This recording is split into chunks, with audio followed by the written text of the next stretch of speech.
Welcome back to the Speed Chess Championship. We have the players here. We won't keep them for very long. First, Hikaru, to you, congratulations. That was an absolutely epic match. Can you share your thoughts about the match overall? And more specifically, could you share what goes through your mind when you're down by one and the clock is fading? What do you tell yourself in that moment to keep yourself composed?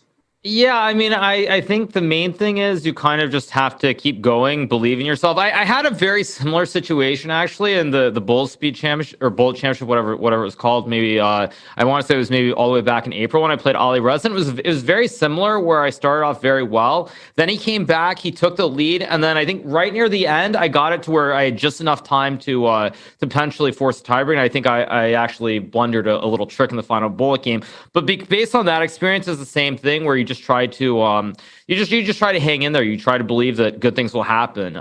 But it was obviously a very tough match, and a lot of credit goes to Ding for playing so well. Here, don't move, Alireza. It doesn't matter. There's going to be one more game, so you can resign. It doesn't matter. It's the same thing. And we have one last game that was exceptional by Hikaru Nakamura. Bishop takes h6, bishop g7, pre-move, Robert, because he knew that e7 was a threat as well as g7. Totally sick. But now we're in the most important game of the entire match, a must-win game for Hikaru Nakamura. This decides who goes to the final. And here I think white should have queen f3. Good move. Keep the center as close as possible because you don't want to see that bishop hit the e4 pawn. The b4 pawn was captured, and look at that move very quickly by Hikaru. Knight c5, trying to go after the e4 pawn. White is up one, but the bishops look good for black.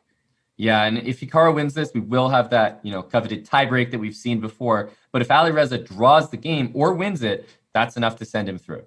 And look at this decision by Alireza by b5. If bishop ever took on d4, you could just trade off and then you win the b5 pawn. But that's not going to give you the most winning chances for Hikaru. And speaking of winning chances, where are they? Yeah, Alireza got a great position now after h4. However, sometimes these solid positions, when you try to break through and go for mate, they don't work. Oh, there might have been a rook c5 tactic there to hit the d5 pawn. But either way, what is black going to do here? There's some kind of queen c4. Oh my gosh. Just taking like king e2? Yeah, I think this is a good endgame for white, but bishop b4, big threat. Yes, but Hikaru can't repeat. No, he can't repeat. Just look at this. King e2, rook c7 check, throw in the checks. Rook b7. Look at the time, though. Hikaru is in a position where he can... Rook a3 is a blunder because rook takes e7. So rook b7. How do you... Bishop e7? Oh, bishop e7 was a possibility. I don't know if it's good, though. And Hikaru's doing his best. His king is around. 14 seconds for Alireza.